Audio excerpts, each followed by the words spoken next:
She's the preeminent researcher in this of what's happening in your skies that affect you on a biological or a synthetic level. This is very cutting-edge stuff. The dark agenda of synthetic biology. Please, I won't waste any more time. Welcome the very wonderful Sophia Smallstorm.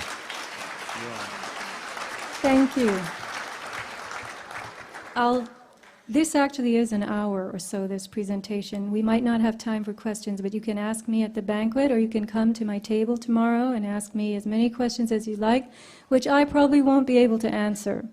So the thing about what's going on now is, how big is the big picture? And I used to think that if you went outside the box, you could see more.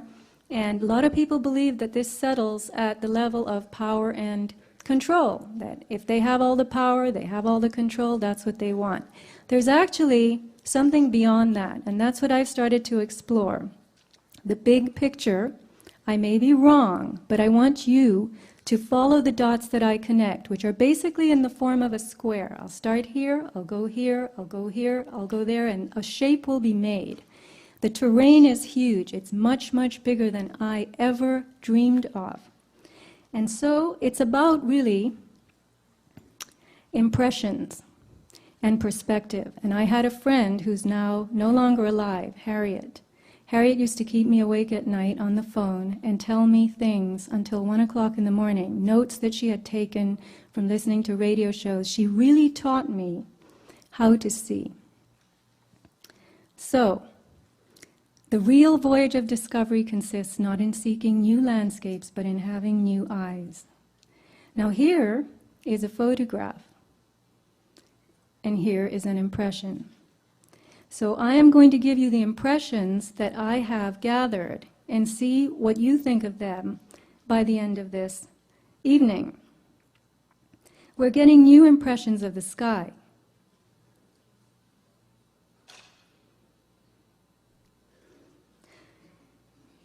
Once upon a time, clouds used to be puffy like this.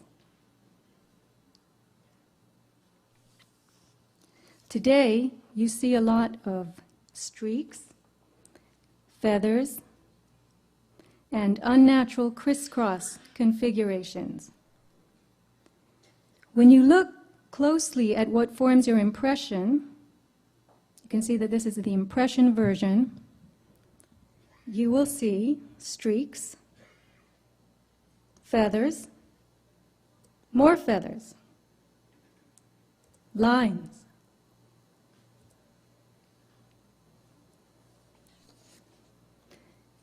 When you look closely at the lines, you see this. Looking at a collage of lines,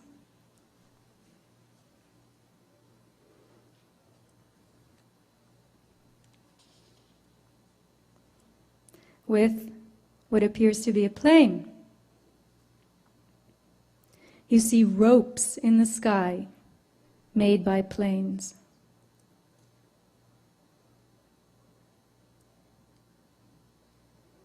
Forming a web, a haze. The formation of man-made clouds is admitted to by NASA. They call it jet cirrus. We're told that new atmospheric conditions are causing jet contrails to linger in the sky. But anything that stays in the sky for many hours fans out, as you see here, and forms a layer of material thick enough to block sunlight for miles, is not condensation. The con in contrail is for condensation. So if it isn't condensation, meaning water droplets that under normal circumstances quickly evaporate, then what is it? Here's the result of one. It was a huge donut. This is Cardiff State Beach, where I live, and it literally formed a big oval, a halo in the sky. Contrails typically form behind high-flying jets, so that's high altitude, in low humidity. Clouds typically form at low altitude in higher humidity. So the rule is this: clouds and contrails need opposite conditions to form. But today, we have vapor trails, as they call them, condensation trails turning into clouds and spreading out to form a low-altitude white haze. In many parts of the world, we're losing our blue sky. You see New Mexico in the past and New Mexico in the present. The word for this, many people call it whiteout. If you travel in a plane, this is what you're going to see from the window. There's a demarcation line where the white arrow is. I call it the spray line, below which the world is seen through a veil, and above which you have that true deep blue sky. We live in the veil. We live in a white world of whatever it is that's descending on us from above. Our visibility is impaired. The sky, as we look up at it, is now a much lighter blue. But the change has been so incremental that most of us are too busy to have noticed. When you look at airborne environmental samples and the soil and water samples that people have collected throughout the country, you get 3 types of materials: metallic salts, filaments or fibers, and engineered biologicals. Metallic salts are oxides. Aluminum, titanium, barium are 3 examples. And it appears now that the air around us has been filled with these metallic oxides, which are conductive particles. So the air is no longer neutral. Air is supposed to be neutral to support life. It is not supposed to be charged. The air around us is also filled with fibers. And if you get a black light, apparently you can buy them at Home Depot, you can see, I've got to find my mouse, here it is, this.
All right, how do you make clouds and rain?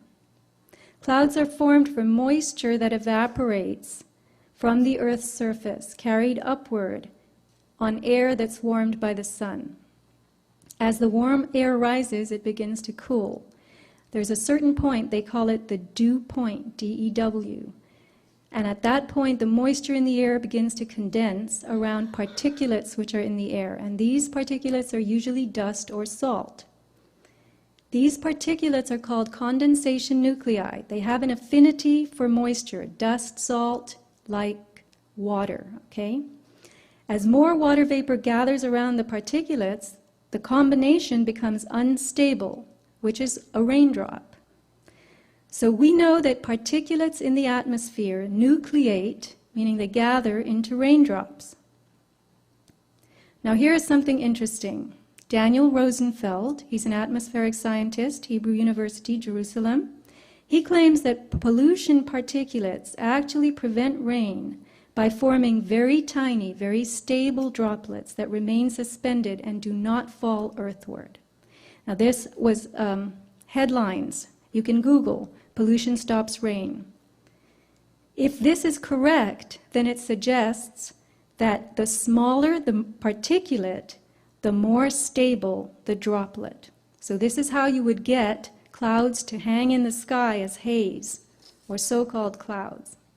And so it would seem that you could create cloud-like masses simply by releasing small enough particulates into the atmosphere. And those clouds would not fall. They would spread outward instead to form haze. Which leads us to the subject of geoengineering, defined as the large-scale manipulation of the Earth's environment to suit human needs and promote habitability. Last year, scientists began to discuss something called SAG, stratospheric aerosol geoengineering, which was supposedly spraying soot and sulfates in the atmosphere to form a shield against the heat of the sun. This presumes the notion of man-made warming, the idea being that atmospheric science can rescue us from climate change, which is nature's retaliation against us for creating global warming. For now, we're told that this is a future consideration, but for years, we've already been seeing strange clouds and hazy skies. What exactly is dripping here? This is a photo I took, Cardiff, California, and I call these the bearded clouds. And here you have this new form, they tell us, new form of cloud, a hooked cloud called cirrus uncinus. And here you have asperatus. This is like the canopy effect, blanket. This is another picture I took. I had never seen this kind of cloud before. I'd only seen photos of it, and then it suddenly appeared. The presence of strange clouds, persistent haze, and impaired visibility is not just in the air and sky. It must be having an effect on the ground, on the Earth's soil and water. Francis Mangles is a retired federal wildlife biologist and botanist from Mount Shasta. And he notes that between the 1950s and 60s, jets did not leave many contrails. Today, what appear to be jet contrails are much more frequent and last for 10 to 20 hours. And here's what they look like over these beautiful mountains and lakes.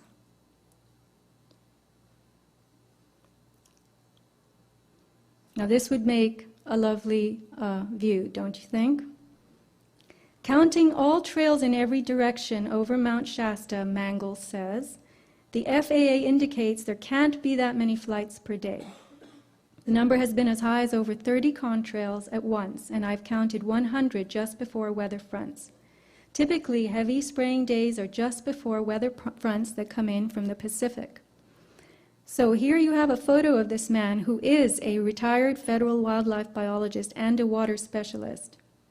Lab tests from Northern California show very high levels of aluminum and barium in soil and pond water. Francis Mangles told me that at 100 micrograms per liter, when he was working for the federal government, you were shut down, 1,000 micrograms per liter. So I asked him what normal is, what's tolerable, and he said 5/10, 0.5 micrograms per liter is considered normal. So here you have the findings from pond water in Mount Shasta. You can see 12,000 micrograms per liter. UG is short for microgram, which is 24,000 times normal. Snowdrift at 8,000 feet, 61,100 micrograms per liter. Way, way past normal. And here you have a lined pond. So please picture a lined pond. A pond with a liner, vinyl something, in Bella Vista.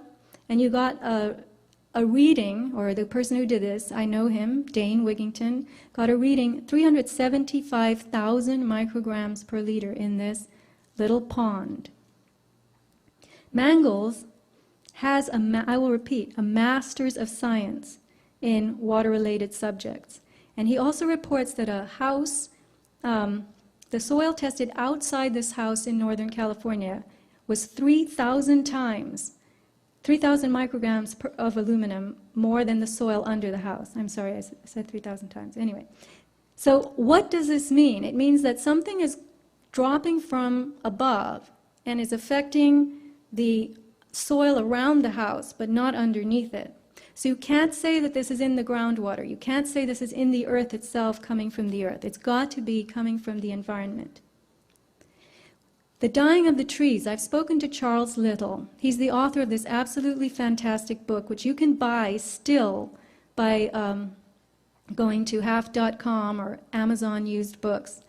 It is about the natural or biotic reasons for tree death, and also the effects of industry and deforestation, which began decades ago. When manufacturing exploded, acid rain, different forms of pollution started to affect trees. But what has come along since this book was written is this. Nowadays, we have an effect coming out of the environment that can't possibly be natural. Look at this corkscrew. I took this picture myself. This is the wine opener style. You have nature trying to cope with the introduction of new substances, particularly metallic oxides, which are also the metallic salts. Living things, as I said before, the metallic salts have an affinity for water. So living things take up these salts along with the water that they're seeking. The natural world, which gets its food from the ground, is sucking this stuff up. This is a scraggly pine tree outside the post office in Cardiff, California, where I go every day. And you can see how brittle it is, lots of needles lost. If you look closely at the needles when you stand under the tree, you see that they're all frosted with brown. Signs of tree death are these sagging limbs, these leafless, scraggly branches. You also see infestation by bugs, insects, mites, fungus. These are spider mites that have taken up in a tree that was right next to my house. The entire tree had to be felled because of these white webs in it that were killing off the tree. But again, I'll explain why in a minute. This isn't the primary source of the death. Here you have a phenomenon that Deborah Whitman, who's here with us today, has done a lot of research on. The white, we call it the tube sock effect on trees. You see white bark, and when we tested the bark of this tree, it showed it had these readings, aluminum 387. Now this is milligrams per kilogram because this is a mass analysis rather than a liquid context. So you have barium at 18.4, strontium 113, and titanium 15.2. You can see again in these photos the enormous scorched look. That's a very dying, very unhealthy tree. And you see this other thing called secondary growth. The tufts on the trunk poking out, that's the tree giving itself, desperately trying to give itself a second stab at life. So when you look around you and you see these little growths, sometimes they're all the way along the trunk from the ground up. The beauty of an induced problem is that its twin is the solution. As nature begins to die, we will be told that science will have to step in to save it. So, you'll have GMO trees as the answer. The silent forest, they call it, genetically engineered trees, non-reproductive, no fruit, nuts, blossoms, no insects, animals, birds. Low lignin, that's the wood fiber, which makes the tree very easy to cut and pulp. The silent forest will grow straight and tall and will be replenished by the state in what will be considered appropriate numbers and in appropriate locations. In May 2010, from this article, we learned that the USDA approved large-scale field trials of 200,000 GMO eucalyptus trees made by ArborGen, biotech company, to be planted from Florida to Texas. Now, we're told that the purpose of the trial planting is to evaluate whether such GM trees can become new sources of wood for paper and biofuels, also in the name of conservation and improvement. This is the story they give us. We're trying to conserve, we're trying to go green, we're trying to help. But then you come up against articles like this, 2008. This was from something called the MIT Technology Review. an article announcing biochemistry's development of toxicity-resistant crops. In particular, in this article, aluminum-resistant plants. So the article tells us that aluminum in soil stunts the growth of crops. Wheat, corn, and barley don't fare well in aluminum-laden soils. But now, scientists, plant scientists, have found a way to get the plant to shut down its own cell division. To stop the plant from shutting down its own cell division. Because when a plant encounters toxins in the soil, it says to itself, I don't want to keep growing. So it shuts down the cell division. But they have figured out a way to keep prompting those plants to produce reproduction. So this is a gene mutation, a single gene mutation that inactivates a protein so that the plant continues to grow. The quote from this article is very interesting. The plant is effectively blind to what's happening in the cell. And that's from biochemist Paul Larson. The mutant plants can maintain high levels of growth in the presence of toxic levels of aluminum, even if they sustain DNA damage.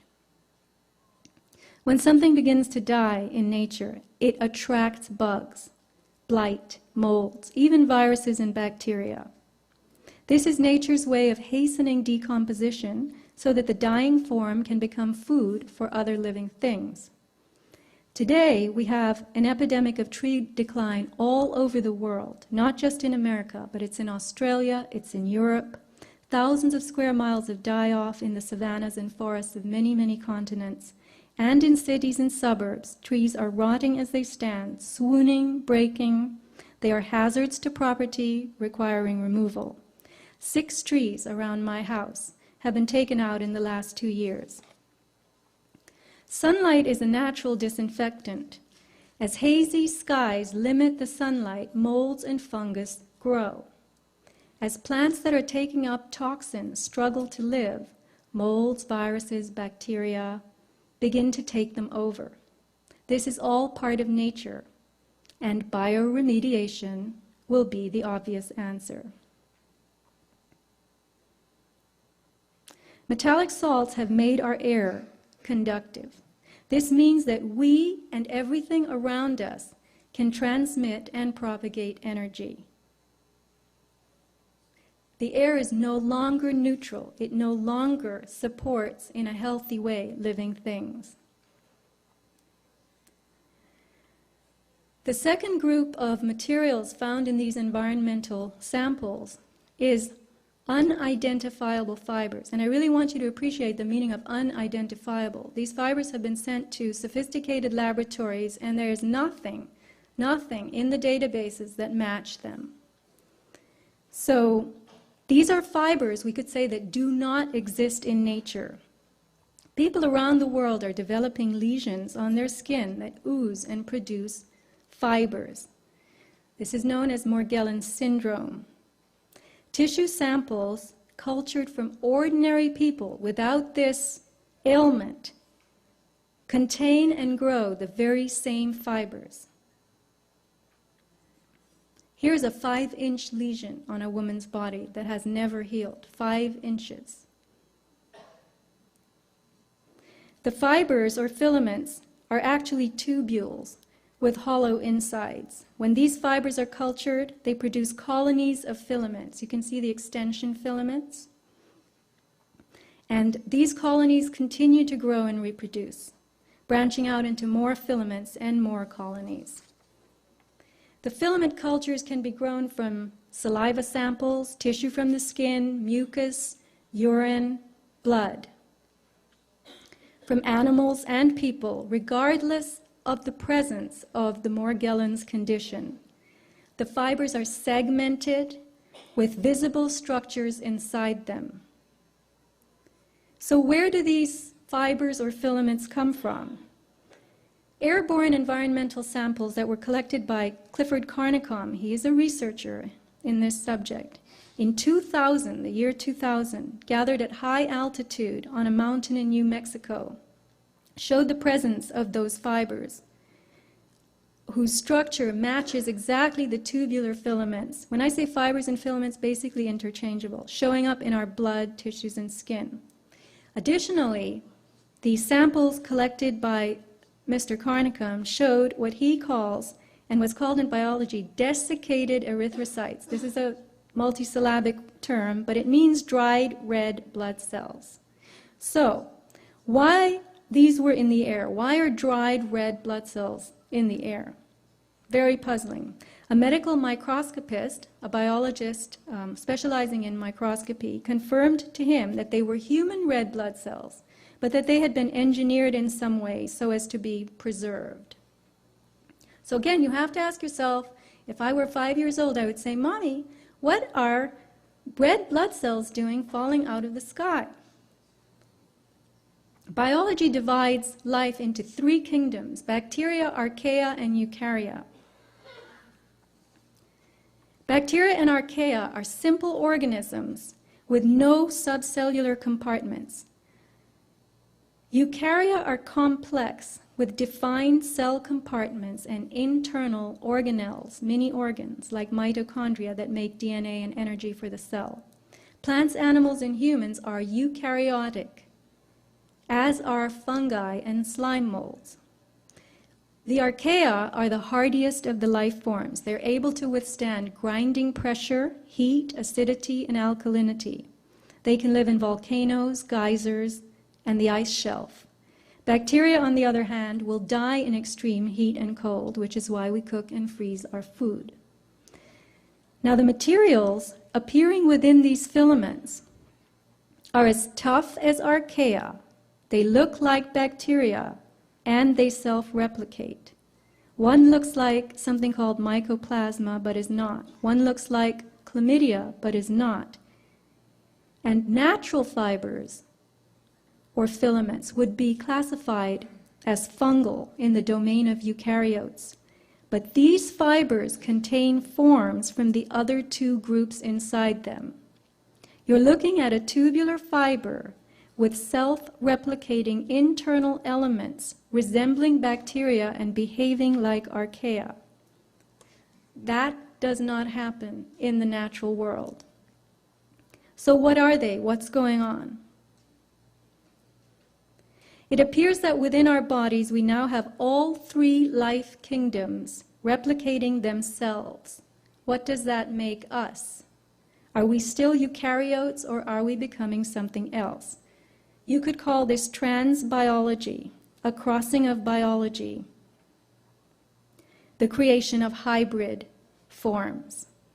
Materials are forming in our bodies that are not native to us, not natural, and entirely new.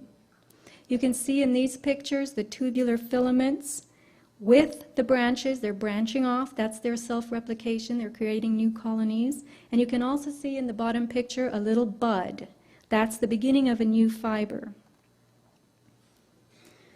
The territory of things on the scale of atoms and molecules is the nano world. Science has opened up the nano universe, where incredible new creations are possible.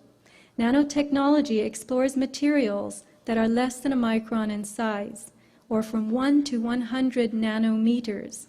And a nanometer is a billionth, 1/1000th of a meter.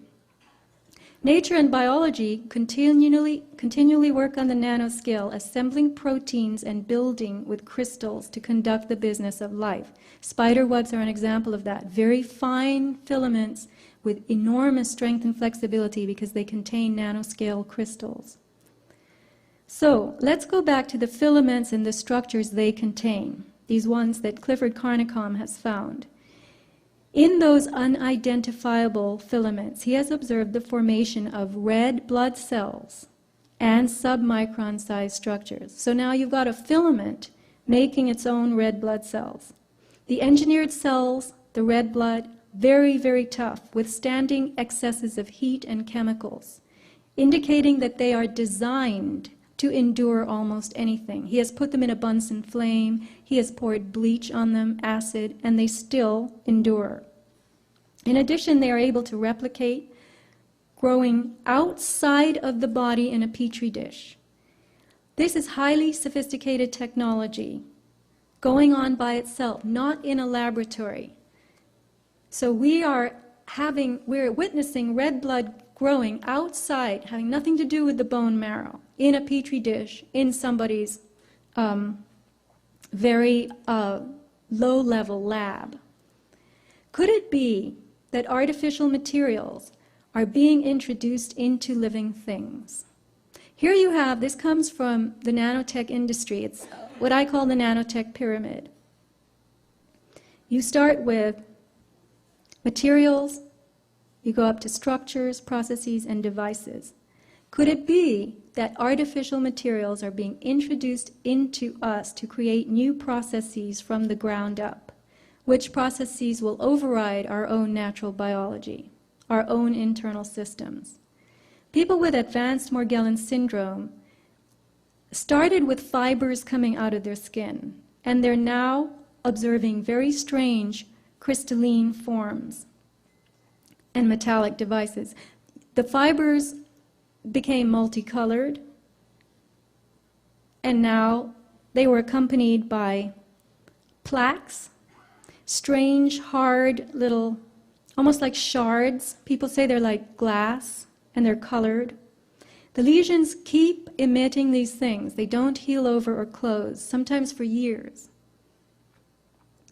Here are more plaque structures, even grooved metallic devices. On the right, you'll see one device, the front and the back. These images are supplied by Jan Smith of MorgellonsExposed.com, who has done extensive research on biotech websites, looking for things that match what comes out of her body, and she's finding them. The fibers from her skin were from high-density polyethylene. And I'm going to read what she's written on her website. The bizarre nature of my findings suggests a man-made source.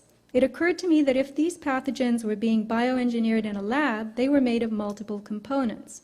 The mutated material might reproduce and intermittently send out a batch of identifiable debris, much like the original genetics. I call this type of debris throwbacks. It's her theory that when new life forms are made through this gene splicing and mutation, bioengineering and nanotechnology, they will self-replicate in all kinds of ways, creating different mutations in each generation. Morgellons specimens can sometimes be identified with the original spores before those mutations occurred. Jan found 3 varieties of something called Omycota fungus in her specimens, as well as something else called Dictyostelium discoideum, which is a slime mold that is a major player in biomedical research today. The material coming from her body was ribbony and motile. It was grooved and oval, very much like the Omycota spore you see here. At the bottom, where the purple arrow from the bottom is it's a diagram of Omycota. And on the upper right, you see something that came out of Jan's body that looks exactly like Omycota. The fiber strands that you see here were made of cellulose and GNA. GNA is glucans polysaccharide sugars, and this was confirmed by microscopy. GNA is a synthetic cousin of DNA. It has a 3-carbon glycerol sugar in it instead of the 5-carbon that you find in DNA. Here's a news report from April 2008 in which we are told, big headlines, GNA is DNA's chemical cousin. It's a nanotechnology building block. The Biodesign Institute at Arizona State develops the first self-assembled nanostructures composed entirely of GNA, synthetic analog of DNA. The nanostructures contain additional properties not found in DNA, including the ability to form mirror image structures. An NIH article from Japan, on research from Japan, also tells us that various conductive polymers and gold nanoparticles are entrapped within the helical superstructure of this GNA. Now, the particular sugar found in this GNA is called beta-1,3 glucans. And here you see it under what's called a Raman spectroscope, very sophisticated equipment. It looks, the microscopist who looked at this called it a sugar snake. So this is the GNA that you're looking at. When Jan's fibers were put to a high heat flame, they released what she calls a gold payload. So they dropped out this tiny little bead of gold. And here's more, the fibers that contain a head, she calls it a golden head, orbs, and they all have this payload in them. Here you have a nanoarray that she found, a couple of them in her body. Nanoarray is a tiny device used in biotech for DNA hybridization. And on the left, you see a diagram from an industry website of a nanoarray. And on the slide, you can see actually two of them. She's marked them with red X's that came out of her body, looking exactly like this. And again, I'll say it again, the nanoarrays are these tiny devices that are used for DNA hybridization. So, I'm going to repeat my nanotech pyramid. We begin with the emergence of basic filaments, followed by more complex structures. So what processes are going on here? Are these materials combining to form devices that are working together inside us? What is happening to our biology? And remember that tissue samples obtained from ordinary people who have no Morgellons symptoms, no lesions, can be cultured to produce the very same filaments found in people with Morgellons. So we would have to conclude that Morgellons is like the canary in the coal mine, and that only some people are exuding the materials. And could that be because their bodies are rejecting it, while our bodies are integrating it? Jan's body has been sending out these plaques, colored plaques, which are hard pieces of silica. Some of them have these dots on them. They're very small. They require handling with a needle as she places them under a microscope. The plaques are fragile. They can shatter. Quantum dots, which are the colors you see, are nanocrystal semiconductors made of heavy metals surrounded by an organic shell. Now I want you to remember some of these terms. Heavy metals, okay? Heavy metals, aluminum and so forth. So these are nanocrystal semiconductors surrounded by an organic shell, but they are made of heavy metals. And Morgellon subjects are also finding this stuff. Jewel-like hexagons, faceted pyramids, crystals.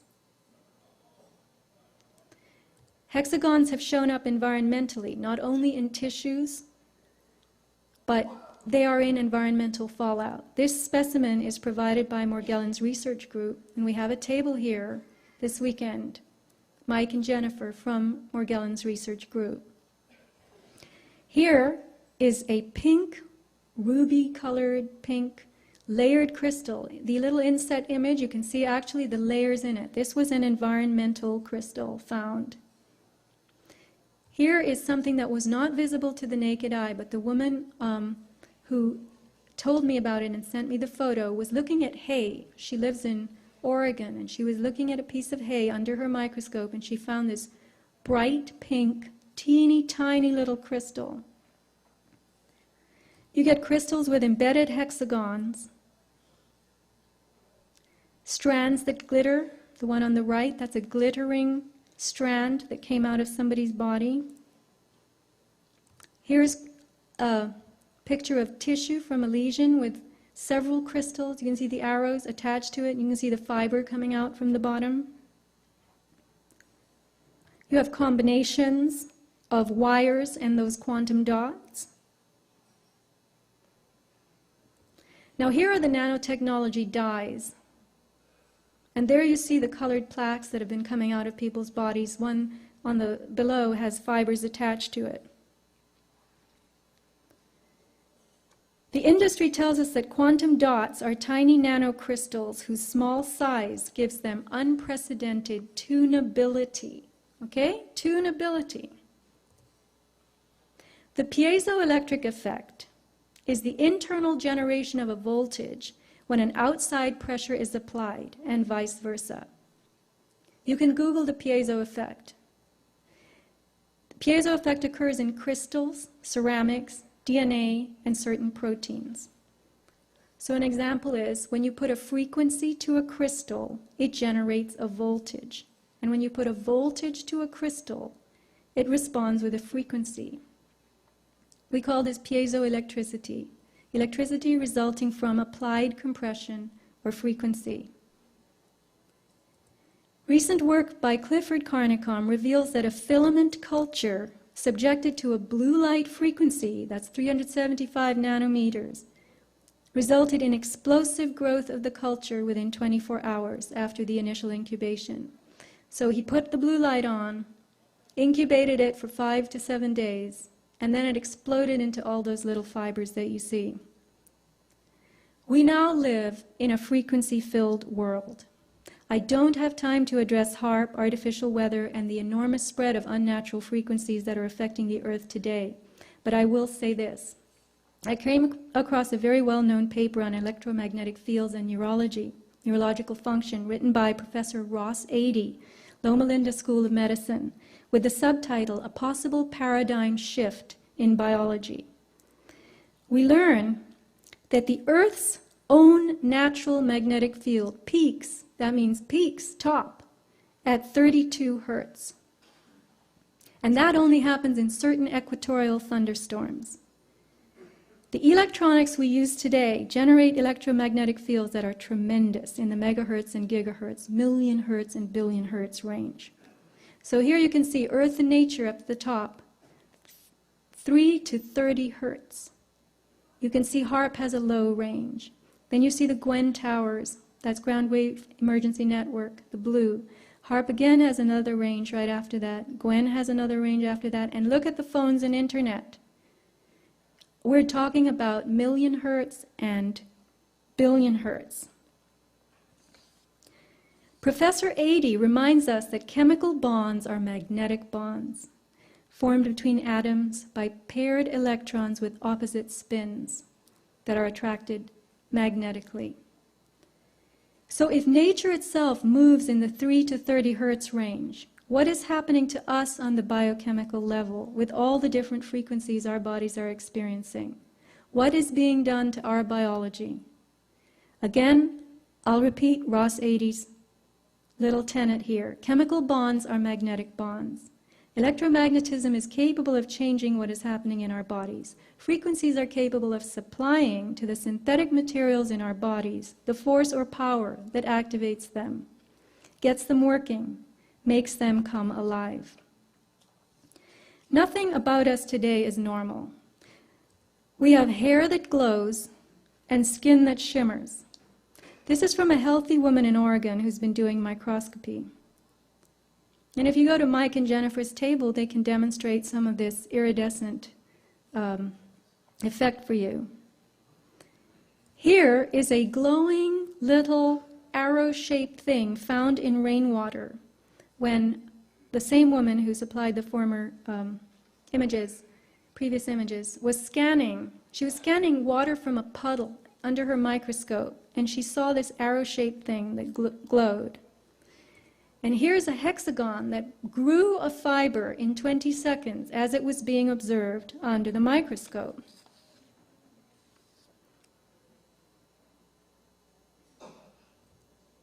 The field of synthetic biology is a new frontier of science. It draws from biochemistry and biomedicine, genetics, robotics, radiation biology, and information technologies. Using nanotechnology, its goals are to improve and transcend the limits of nature. On February 21st of this year, Time magazine had a feature story on the singularity, the term signifying the merging of man with machine. The story was released on Valentine's Day, February 14th, to underscore a love affair, the marriage of humanity and technology. The article tells us that a transformation is coming, and our species, Homo sapien, will no longer be recognizable as itself. We will be something new, something better. The time predicted for this transformation is 2045. The man who is making this prediction is Ray Kurzweil, a futurist known for his uncanny accuracy in just this area, the pace at which technology grows and improves, such that it will one day be smarter and better than us. That's the singularity. There's a Singularity University hosted by NASA, sponsored by Google, to teach people about the intelligence explosion. Ray Kurzweil has made fortunes over and over as an engineer and inventor. A documentary about him is called The Transcendent Man. He wrote the best-selling book that you see here, The Singularity is Near, which came out in 2005. Singularity is a word from astrophysics referring to a point in space-time where the rules of ordinary physics no longer apply. Kurzweil has correctly predicted the growth of information technologies. He has made it clear to the world that technological progress is exponential, not linear, which means that advancement begins to advance itself, in a manner of speaking. Exponential curves start slowly and then explode. A quote from the Time magazine article, "In Kurzweil's future, biotechnology and nanotechnology give us the power to manipulate our bodies and the world around us at will, at the molecular level. We ditch Darwin and take charge of our own evolution." The question is, who is we and what is at will? Whose will? Kurzweil predicts that by 2020 we will have successfully reverse engineered the human brain. And when hyper-intelligent artificial intelligence arrives, all we have to do is hand ourselves off to it. Armed with advanced nanotechnology, AI will solve the problems of the world. Strong AI, they use this term, is a super powerful, broad-spectrum intelligence that operates as easily and comfortably as a human being. It isn't just a chess-playing computer. It's a machine intelligence that can pass for human in a blind test, which is as close as you can get to consciousness or sentience. Now, once this kind of intelligence is here, what will it do as a newly created inhabitant of the Earth? Would it compete with us for resources? More intelligent than we are, would it treat us as lesser beings? Would it recognize that we made it, or would it overrun us? Kurzweil is one of the world's leading transhumanists, number 30 on Time's most influential list. Transhumanists believe that we ourselves should merge with machines. Imagine a time when we can download our brains into a computer and upload a computer into our brains.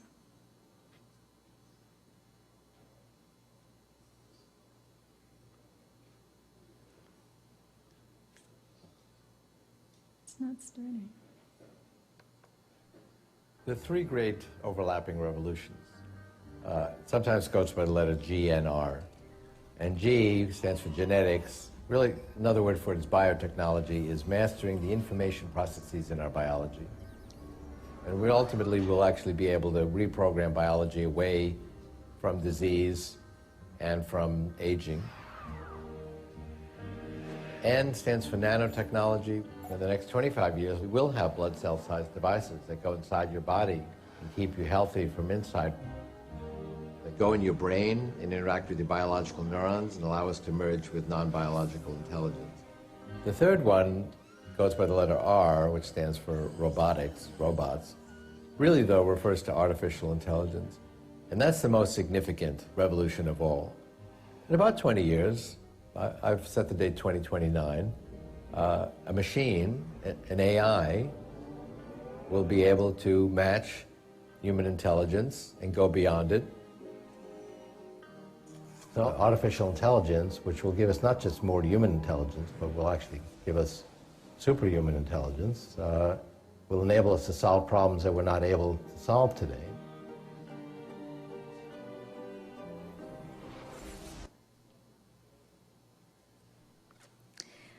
Artificial blood cells are mentioned again in The Transcendent Man. Whoops.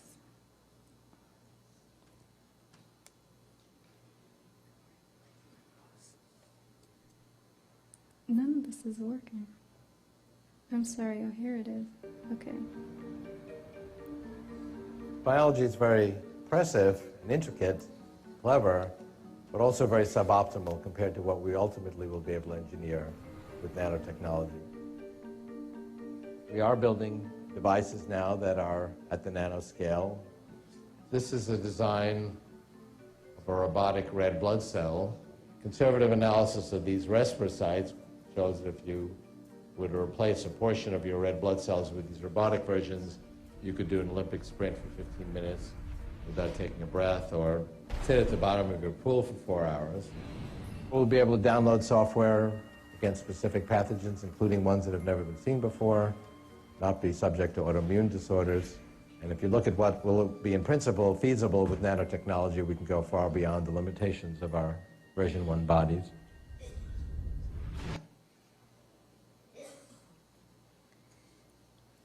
The robotic blood cells will supposedly improve us and keep us healthy, as he says. But what if that's just the gloss to sell us on such bodily intrusions? Just as we're being sold on the idea of a smart environment, a techno-matrix that will vibrate with not just intelligence but connection. What indeed is the World Wide Web? We may think it's the internet, but it will be the humming network of everything connected through ubiquitous intelligence, intelligence that is everywhere. Artificial intelligence will connect the world. Homo sapien will be transformed into Homo evolutus. Biological processes will be run by technology. Living things will not be reproductive. The earth will be populated with engineered species, and all processes will be patented, licensed, and controlled. You could consider nanotechnology the installation of artificial intelligence in living and non-living things. Smart dust and smart motes, for instance, are tiny nanosensors that can float and land anywhere. As Kurzweil declares, self-replicating nanotechnology will infuse everything around us with itself.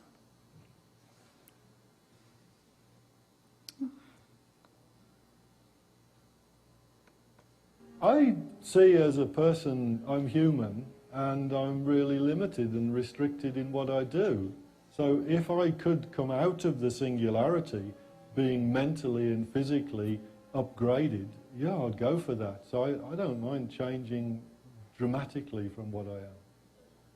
I believe fully there will be flash memories you can plug into your brain. We'll be able to hook our brains into calculators and statistics programs and have Google directly into the frontal lobes. I mean, there's going to be a lot of expansion of the mind through interfacing the human brain with technology.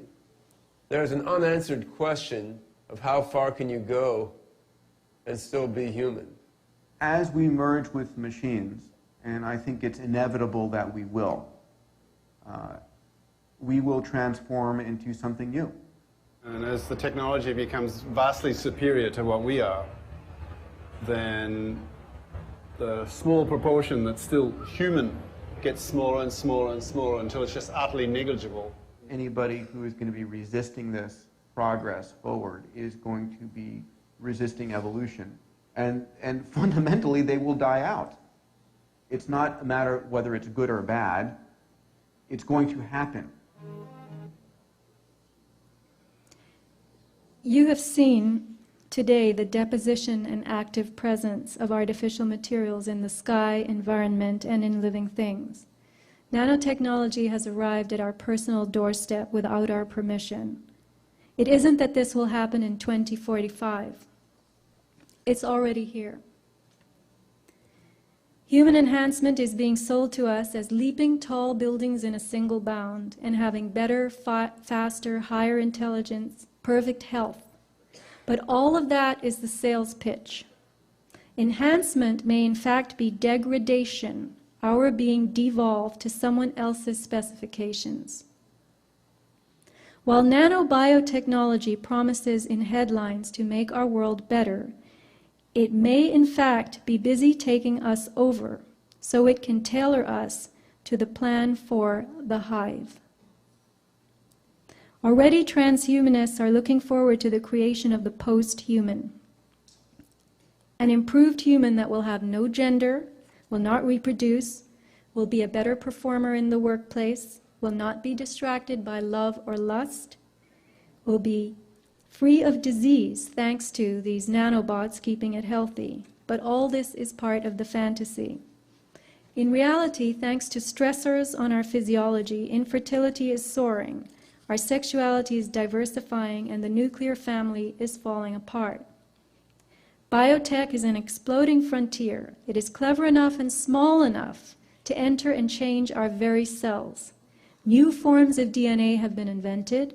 There's GNA, as I told you about, and PNA, a hybrid of protein and DNA that will add to our double helix a third strand. When nanobiotech has a firm footing in us, it will be easy to upgrade and downgrade anyone and anything in any way. Oliver Curry, an evolutionist at the London School of Economics, predicted in 2007, the human race will one day split into two separate species, an attractive, intelligent ruling elite and an underclass of dim-witted, ugly, goblin-like creatures. So here you have the e-workers and the elites. Transhumans will presumably be involved in this process, the process of transformation, the process of renovation, remaking us into what someone considers improved. We are transhumans now. Improved is only what fits certain specifications. For instance, a specimen that can work 18 hours a day, a specimen that is sterile, that will never have the responsibility of caring for others, a specimen that is even-tempered, with a narrow, predictable range of expression. All this is enhanced, improved. Better performance is just that, the ability to produce a better result. It does not mean a specimen with greater skills. It may mean a specimen with narrower skills and the ability to repeat a task. So while the current ethical debate is about whether or not we should upload computers into our brains and how human we will be when that happens, there is something happening on the nanoscale right now. What it is exactly is unknown to us.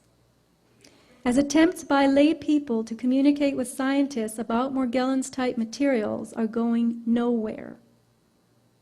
There is a blackout on this subject.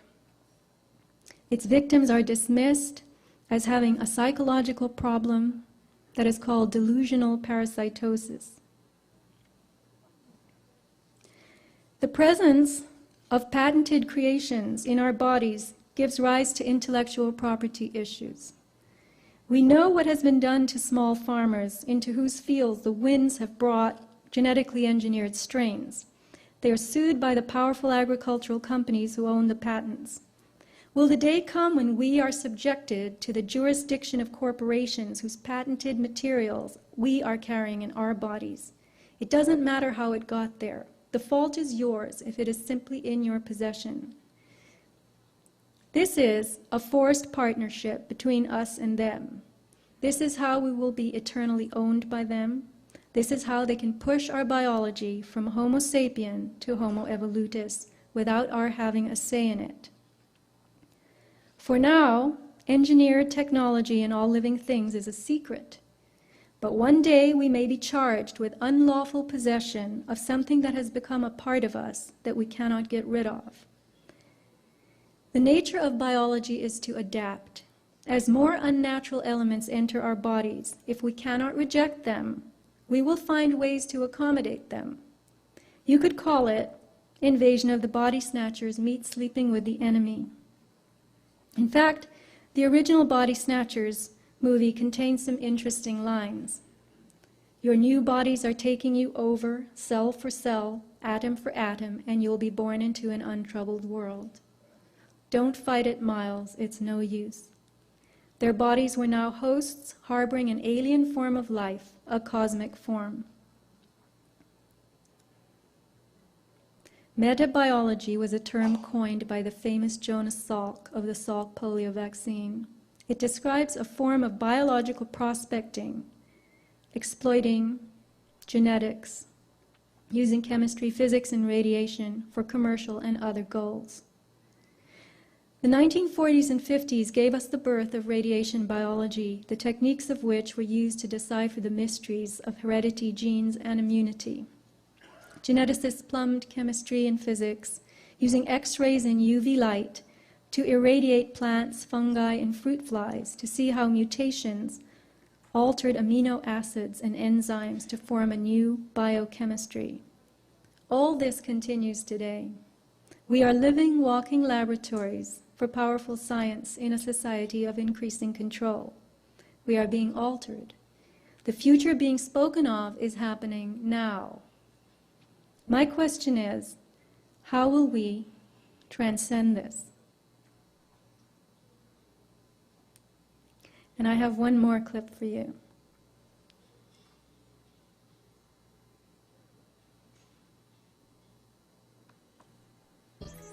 Nanobots will infuse all the matter around us with information.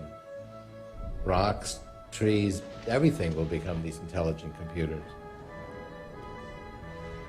So at that point, we're going to expand out into the rest of the universe. We will be sending basically nanotechnology infused with artificial intelligence. Swarms of those will go out into the universe and basically find other matter and energy that we can then harness to expand the overall intelligence of our human-machine civilization. So the universe will wake up, it'll become intelligent, and that will multiply our intelligence trillions of trillions fold. You know, we can't really fully contemplate. And that's really the main reason this is called the singularity. But regardless of what you call it, it will be the universe waking up. So does God exist? Well, I would say not yet.